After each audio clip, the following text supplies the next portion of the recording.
नमस्कार, माझे नाव निकिता विनोद देडे. नमस्कार, माझे नाव गौरी राहुल लोखंडे.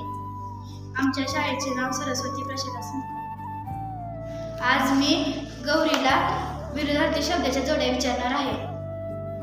अग्रज, अनुज, अतिवृष्टी, अनावृष्टी, अधोगती, प्रगती, अनाथ, सणाथ, अनुकूल, प्रतिकूल, अपेक्षित, अनपेक्षित, अबोल, वाचाळ, अब्रू, बेउरू, अप्राचरित, निरभ्र, अमावस्या, पौर्णिमा, अंगतुक, आमंत्रित, आघाडी, पिछाडी, आठवण, विसरण, अधर, अनादर, आधी, अंतर, अंधळा, डोळस, अनंत, दुःख, आयात, निर्यात, प्रारंभ, शेवट, आरोहण, अवरोहण, जावक, आवक, आशा, निराशा,